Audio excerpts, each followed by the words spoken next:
Hello student, आज का हमारा टॉपिक है common size balance sheet and common size income statement. इस टॉपिक में हम समझेंगे कि जो बैलेंस शीट हमारी बनती है उसको कॉमन साइज के बेस पर किस तरह से किस आइटम को कॉमन लेकर के और हम उस बैलेंस शीट को बनाते हैं। ऐसे same to same income statement में भी किस आइटम को कॉमन लेकर के उस इनकम स्टेटमेंट को हम प्रिपेयर करते हैं। तो हम स्टार्ट करते हैं common size balance sheet.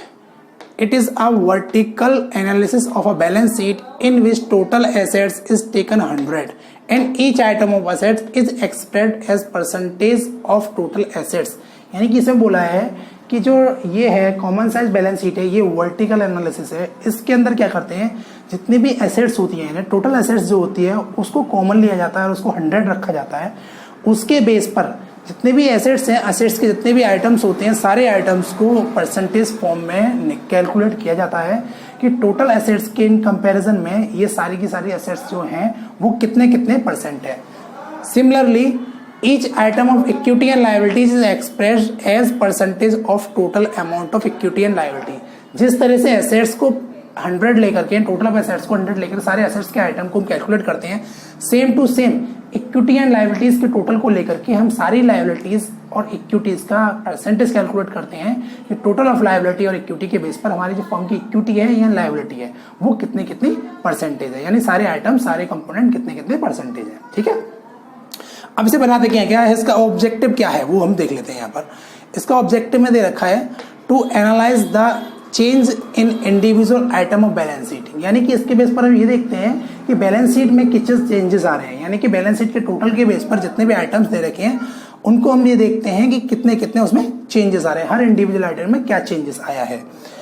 To observe the trend of different item of assets, equity and liabilities. यानी कि ये भी चेंज हम ट्रेंड के बेस पर ये भी देख लेते हैं कि हमारी एसेट्स और लायबिलिटी है या कैपिटल है उसमें प्रीवियस ईयर के बेस पर करंट ईयर में कितने कितने चेंजेस आए हैं। क्योंकि यहाँ पर कॉमन लेकर के सेम ईयर के टोटल को कॉमन लेकर के सेम ईयर के बैलेंसेस जब कैलकुलेट किए जाते हैं तो हम इस तरह से 2 ईयर 3 ईयर 4 ईयर कितने का भी अलग अलग कॉमन लेकर के कैलकुलेट कर सकते हैं और उसके बेस पर हम यहाँ कंपेयर भी कर सकते हैं कि हमारा प्रीवियस में और अब में कितना कितना डिफरेंस आया है। ठीक है, तो ये हो गया अपना कॉमन साइज बैलेंस शीट। फिर इसके बाद अब समझते हैं कॉमन साइज इनकम स्टेटमेंट क्या होता है और इनके फॉर्मेट के बेस पर इनके न्यूमेरिकल भी सॉल्व करते हैं।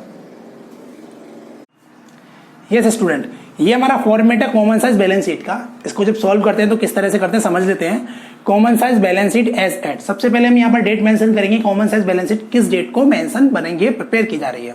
ठीक है, जैसे बैलेंस शीट का फॉर्मेट कंपैरेटिव बैलेंस शीट का था, सेम टू सेम फॉर्मेट इसका भी है, बस थोड़े कॉलमों के नाम इसमें चेंज हो गए हैं। वो क्या क्या चेंजेस हुए हैं वो देख लेते हैं। बाकी ये जो फॉर्मेट है बैलेंस शीट का, ये एज इट इज वैसा ही है जैसे बैलेंस शीट का कंपनी का फॉर्मेट होता है। ठीक, इसमें करंट ईयर का अमाउंट पहले आता है, प्रीवियस ईयर का अमाउंट बाद में आता है। ये एज इट इज बिल्कुल सेम है।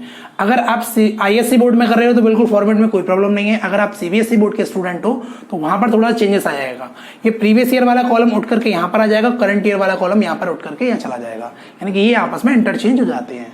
तो इस सॉल्यूशन में केवल वैसे फॉर्मेट के अंदर बैलेंस शीट का जो एग्जैक्ट फॉर्मेट है उसमें करंट ईयर पहले आता है, प्रीवियस ईयर बाद में ही आता है। ठीक है, अब आगे समझ लेते हैं कैसे करते हैं इसको।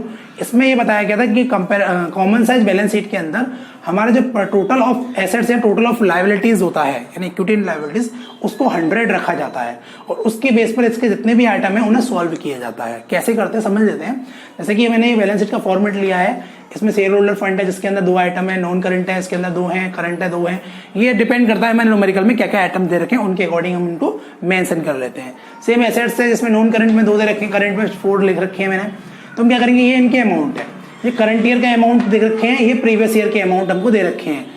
ठीक है, तो हम क्या करेंगे, करंट ईयर के अमाउंट, अब करंट ईयर के लिए करंट ईयर परसेंट निकालना है, percent of current year common size में निकालना है। तो हमने इसको ये total of liability and equity दे रखा है, इसको हमने टोटल को लिया है यहाँ पर 100, यानी कि ये हमने जो टोटल है उसको सपोज किया कि 100 है और जिसको 100 लेते हैं वो बेस अमाउंट होता है। इसके बेस पर इन सारे अमाउंट को कैलकुलेट करेंगे। अब हम करंट ईयर का निकालना है, करंट ईयर की परसेंटेज, तो क्या करेंगे, करंट ईयर का अमाउंट, यानी अमाउंट जो भी लेंगे करंट ईयर का जो भी अमाउंट है वो ले लेंगे यहाँ पर इनटू 100, जो भी अपना 100 हम कर लिखते हैं। उसके बाद टोटल, नीचे टोटल को लिखा जाता है जिसके बेस पर हम ये परसेंटेज को कैलकुलेट कर लेते हैं। ठीक है, इसके बेस पर ये सब कैलकुलेट होके आ जाती है परसेंटेज की। जिसका भी अमाउंट लेंगे, ये अमाउंट लेंगे, ये अमाउंट इनटू 100 अपॉन टोटल, ये जो टोटल है यहाँ पर ये तो 100 हमने ले लिया, ये जो टोटल है ये। सेकंड अमाउंट मैंने रिजर्व एंड सरप्लस निकाला है, तो रिजर्व एंड सरप्लस का amount into 100 of total of liability and equity.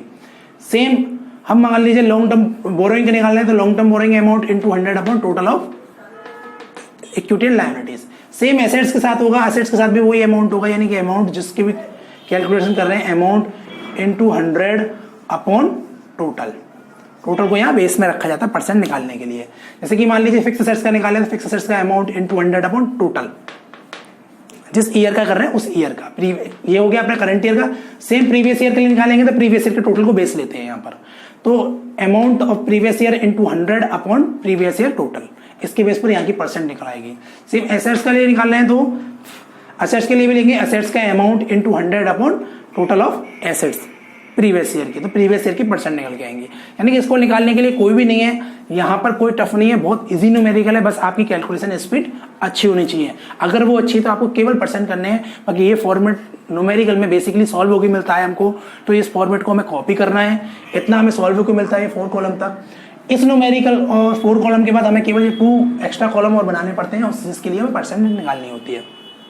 Copy paste कीजिए और परसेंट निकालिए। परसेंट निकालने का फॉर्मूला है अमाउंट इनटू 100 अपॉन टोटल, ठीक है, इसके बेस पर परसेंट निकल आती है। अब यहाँ पर मैंने जो न्यूमेरिकल लिया है उसमें 2 ईयर का लिया है, करंट ईयर प्रीवियस ईयर, इसके बेस पर करंट ईयर प्रीवियस ईयर 2 ही ईयर के मैंने यहाँ पर वो परसेंट कैलकुलेट करने के लिए बोला है।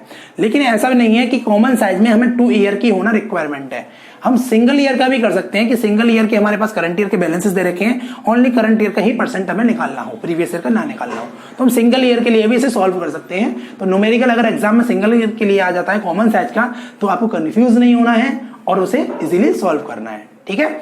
अब आगे से कुछ एग्जांपल समझ लेते हैं कि comparative common size balance sheet जब सॉल्व करेंगे तो क्या एग्जांपल इसके लेते हैं और उस एग्जांपल को सॉल्व करके देख लेते हैं। यस स्टूडेंट, मैंने यहाँ पर एक एग्जांपल लिया, जैसे सॉल्व करके हम समझ लेते हैं कॉमन साइज बैलेंस शीट को किस तरह से सॉल्व किया जाता है। तो in the book of Sonal limited मैंने लिया है common size balance sheet as at 31 March 2020 को हम सॉल्व करेंगे। तो ये जो मटेरियल है ये हमें न्यूमेरिकल में दे रखा था ऑलरेडी, इतना ये 4 कॉलम का, ये 4 कॉलम हमने एज इट इज कॉपी कर दिए हैं और उसके बाद 2 कॉलम और एक्स्ट्रा बढ़ा दिए हैं। तो मैंने ये सारे आइटम, सारी लायबिलिटीज और सारी एसेट्स यहाँ मेंशन कर दिए हैं।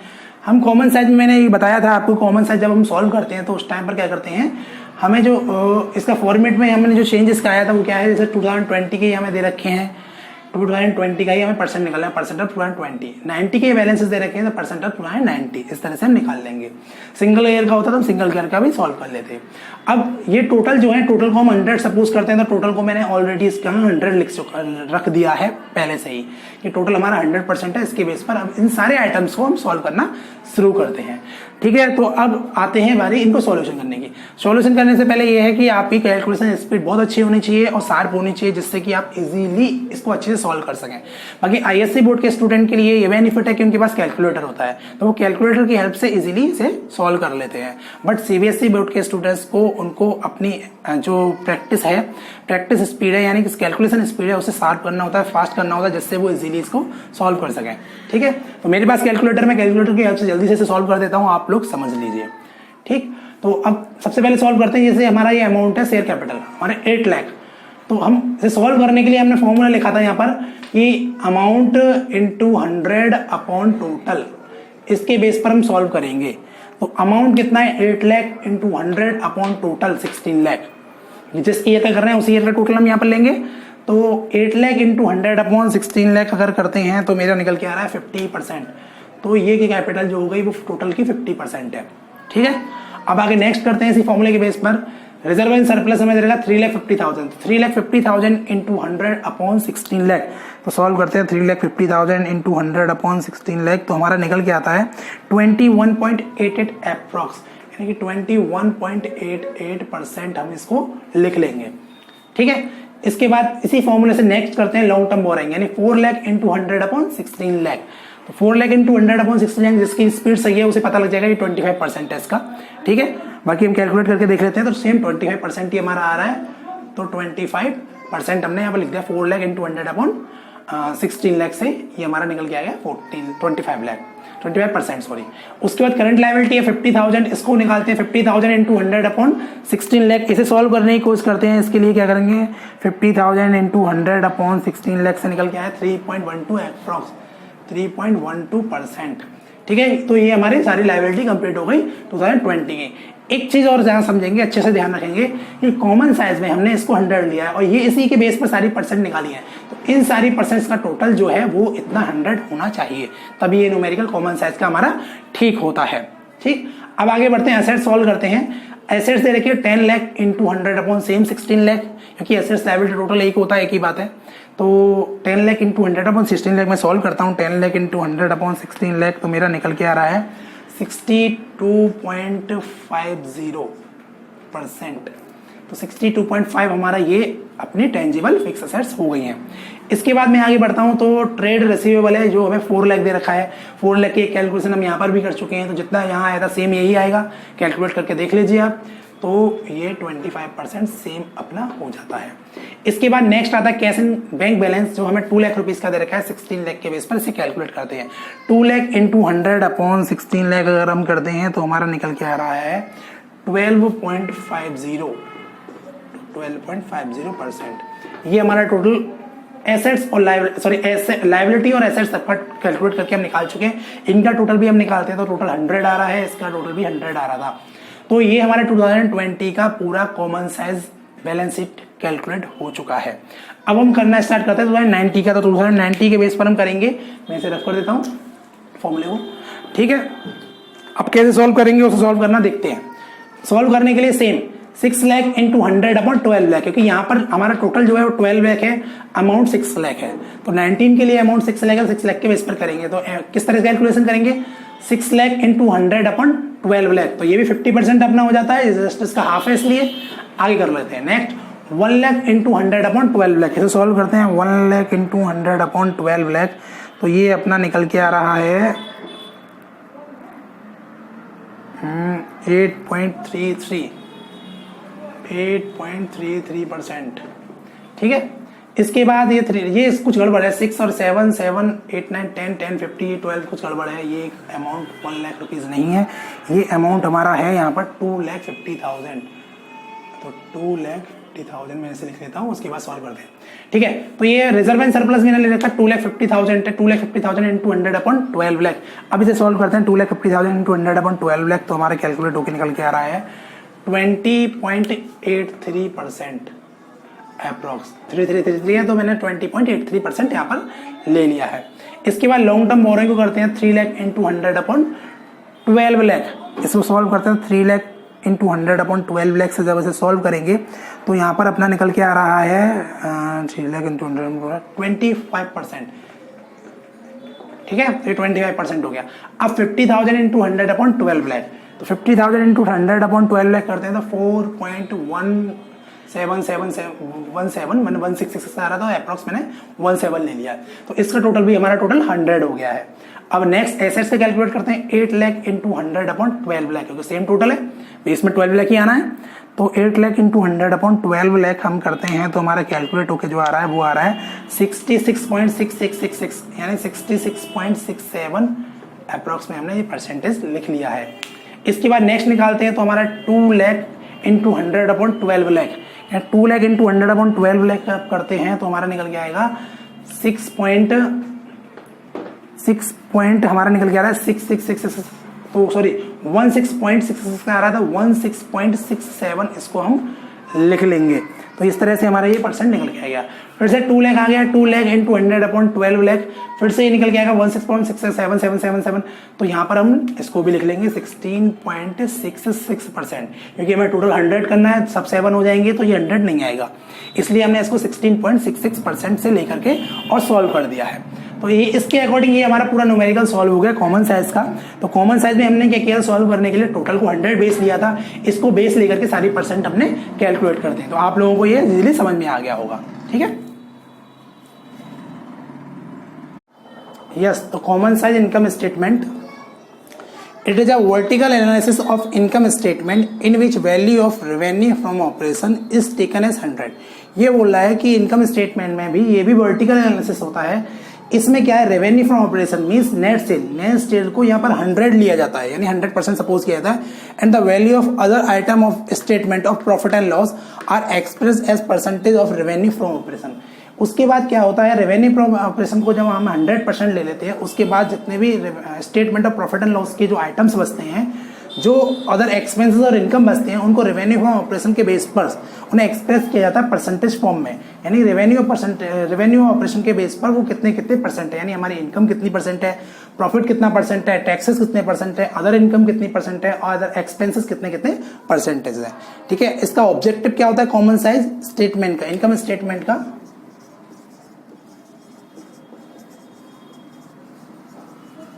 कॉमन साइज इनकम स्टेटमेंट का जो ऑब्जेक्टिव होते हैं वो होते हैं to analyse the changes in individual item of statement of profit and losses.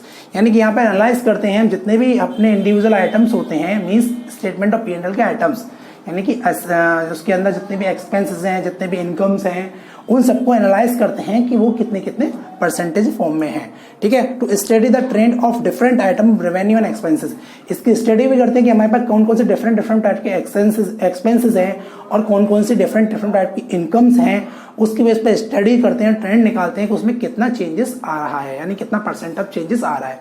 क्योंकि इसमें भी हम सिंगल ईयर से भी कैलकुलेट कर सकते हैं और 2 और मोर ईयर से, यानी यहाँ पे ऐसा कुछ नहीं है, कम से कम 2 ईयर का होना जरूरी है। यहाँ पे सिंगल ईयर का भी कैलकुलेट किया जा सकता है, 2 ईयर का भी, 3 ईयर का भी। अब इनके फॉर्मेट समझ लेते हैं, फिर उसके बाद उसके एग्जाम्पल समझ लेते हैं। ठीक है, यस, तो ये मैंने फॉर्मेट लिया हुआ है कॉमन साइज इनकम स्टेटमेंट का। इसे समझ लेते हैं कि फॉर्मेट किस तरह से बनता है। तो format of common size income statement as at, जिस डेट पर आप बनाएंगे वो यहाँ पर मेंशन कर देंगे। ठीक है, इनकम स्टेटमेंट को आपको सॉल्व करना आता होगा, नहीं आता तो फिर से हम समझ लेते हैं कि पहले सारी इनकम लिखते हैं, जिसमें आता है revenue from operation means net cell, सबसे पहले नेट सेल लिखी जाती है। उसके बाद जितनी भी इनकम होती है सारी की सारी इनकम अदर इनकम में आ जाती है। तो इस तरह से हमारा निकल के आता है टोटल इनकम। ठीक, उसके बाद सारे एक्सपेंसेस यानी purchase, stock in trade, change in inventory, employ benefit expense, depreciation amortisation expense, finance expense और अदर जो बचते हैं उनके अलावा सारे एक्सपेंसेस। तो इस सारे एक्सपेंस को टोटल करके निकल के आता है total expense. Total income minus total expense निकलता है तो अपना निकलता है प्रॉफिट बिफोर टैक्स, यानी ए माइनस बी मैंने किया है तो प्रॉफिट बिफोर टैक्स हमारा कैलकुलेट होकर यहाँ आ गया। उसके बाद उसमें से टैक्स माइनस कर देते हैं, जो भी टैक्स हमने पे किया हुआ, तो लास्ट में निकल के आता है प्रॉफिट आफ्टर टैक्स, यानी जिसे हम बोलते हैं नेट प्रॉफिट। ठीक है, तो इस तरह से ये हमारा इनकम स्टेटमेंट हमें न्यूमेरिकल दे रखा होगा, तो ये इसी फॉर्म में दे रखा होगा, सॉल्व किया हुआ, ये दोनों कॉलम हमको दे रखे होंगे। अगर ये सॉल्व किया हुआ नहीं दे रखा है तो आप इस फॉर्मेट में इनकम स्टेटमेंट को पहले सॉल्व करेंगे, फिर आगे का काम करना स्टार्ट करेंगे। तो अब आते हैं common size income statement solve करने के लिए। तो उसके लिए हमें क्या करना पड़ेगा, जब कॉमन साइज इनकम स्टेटमेंट हम सॉल्व करेंगे तो सबसे पहले एक चीज का ध्यान रखेंगे कि रेवेन्यू फ्रॉम ऑपरेशन यानी नेट सेल को हम यहाँ पर 100 सपोज करते हैं, यानी इसको यहाँ बेस लिया जाता है। हम पहले डेफिनेशन में समझ चुके हैं कि रेवेन्यू फ्रॉम ऑपरेशन को 100 लिया जाता है, उसके बेस पर सारे आइटम्स की परसेंट कैलकुलेट की जाती है। तो उसके लिए हम क्या करेंगे, हमारा फॉर्मूला क्या होगा, अगर हम जैसे परसेंट निकालने से अदर इनकम है तो अदर इनकम के लिए वो जो अदर इनकम का अमाउंट है into 100 upon revenue from operation, यहाँ पर बेस में रेवेन्यू फ्रॉम ऑपरेशन को रखा जाता है क्योंकि हमारी जो net cell revenue from operation है वही बेस होता है, उसको हमने यहाँ 100 लिया है। जिसके बेस पर जिसको 100 लिया जाता है वो हमेशा बेस होता है, उसी बेस पर सबकी परसेंट निकाली जाएगी। जैसे कि अदर इनकम है तो other income into 100 upon revenue from operation, total income है total income into 100 upon revenue from operation, purchase यानी एक्सपेंस है परचेज का तो purchase into 100 upon revenue from operation, change in inventory into 100 upon revenue from operation, इसके base पर इसकी निकाली जाएगी। मींस करंट ईयर के अमाउंट्स के लिए करंट ईयर का रेवेन्यू फ्रॉम ऑपरेशन बेस रखा जाएगा, करंट ईयर की सारी परसेंटेज कैलकुलेट होकर आ जाएंगी। सेम प्रीवियस ईयर के लिए प्रीवियस ईयर का जो रेवेन्यू फ्रॉम ऑपरेशन है उसे 100 रखना है, उसे बेस लिया जाएगा। उसके बाद इसकी सारी वैल्यू निकालने के लिए इसके रेवेन्यू फ्रॉम ऑपरेशन को बेस में लिया जाएगा। तो इस तरह से ये फॉर्मेट इसका होता है। इसमें भी कोई 4 कॉलम तक तो ठीक है, बाकी के ये 2 कॉलम एक्स्ट्रा बढ़ते हैं, टोटल मिलाकर के इसमें 6 कॉलम होते हैं, यानी particular, note number, current year amount, previous year amount, current year percent और प्रीवियस ईयर परसेंट। ठीक है, इस तरह से ये अपना फॉर्मेट है जिस फॉर्मेट को हमें सॉल्व करना है। अब एक एग्जांपल ले लेते हैं, एग्जांपल की हेल्प से इसे सॉल्व करना स्टार्ट कर देते हैं। यस स्टूडेंट, मैंने यहाँ पर एक कॉमन साइज इनकम स्टेटमेंट का एग्जांपल लिया है। इस एग्जांपल को लेकर के सॉल्व कर करके देखते हैं कि न्यूमेरिकल को किस तरह से सॉल्व करते हैं, समझते हैं। ठीक है, यहाँ मैंने लिया है रेवेन्यू फ्रॉम ऑपरेशंस। मैंने यहाँ पर जो एग्जांपल लिया है वो केवल सिंगल ईयर के लिए लिया है, सिंगल ईयर के परसेंट निकालेंगे। ये पहले ही बता चुका हूँ, कॉमन साइज इनकम स्टेटमेंट में हम सिंगल ईयर के लिए भी कैलकुलेट कर सकते हैं। कॉमन साइज चाहे बैलेंस शीट हो या इनकम स्टेटमेंट हो, ठीक, कॉमन साइज है बट हम सिंगल ईयर के लिए इसे इजीली कैलकुलेट कर सकते हैं। तो रेवेन्यू फ्रॉम ऑपरेशन जो लिया नेट सेल 20 लाख है, अदर इनकम 40,000 है, टोटल इनकम 20,40,000। सेम एक्सपेंस है, परचेज स्टॉक इन ट्रेड है 15 लाख, चेंज इन इन्वेंट्री मेरा 1 लाख है, डेप्रिसिएशन अमोर्टाइजेशन है 60,000। टोटल एक्सपेंस मेरे हो गए 16,60,000। इसके बाद प्रॉफिट बिफोर टैक्स ए माइनस बी, तो इससे हमारा निकल गया 3,80,000 मीन्स 20,40,000 माइनस 16,60,000 करके मेरा निकल के आया 3,80,000 प्रॉफिट। इसमें से टैक्स, इसका 40% टैक्स हमें पे करना था, टैक्स में 40% दे रखा है, तो 3,80,000 का 40% मैंने कैलकुलेट किया तो 1,52,000 रुपीज का टैक्स हमने यहाँ पे कर दिया है। तो बैलेंस प्रॉफिट आफ्टर टैक्स हमारे पास आया 2,28,000 रुपीज। तो ये हमारा अमाउंट यहाँ पर आ गया। अब हम परसेंट निकालना स्टार्ट करते हैं। परसेंट निकालने के लिए हमने क्या किया था, रेवेन्यू फ्रॉम ऑपरेशन जो नेट सेल था वो उसको हम यहाँ पर 100 सपोज करते हैं, तो इसको हम रख लेंगे 100 ऑलरेडी, क्योंकि ये 100% ही हमेशा सपोज किया जाता है। इसी के बेस पर यानी रेवेन्यू फ्रॉम ऑपरेशन को बेस लेकर के हम सबकी परसेंट निकालेंगे। किस तरह से, फॉर्मूला क्या लिखा था हमने परसेंट का, लिखा था अमाउंट, जिस भी अमाउंट की आप निकाल रहे हो परसेंट, वो amount into 100 upon revenue from operation.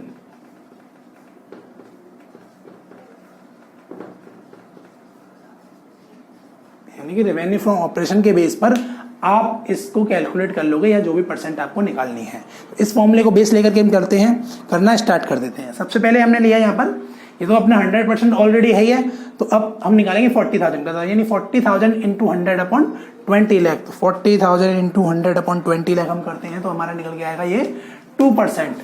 तो यहाँ पर ये हो गया 2%, ठीक है। तो अब आता टोटल है अपना 20,40,000, 20,40,000 into 100 upon 20,40,000 into 100 upon 20 lakh. इसको करेंगे तो ये निकल के आएगा अपना 102%। तो 102% यहाँ तक हो गया।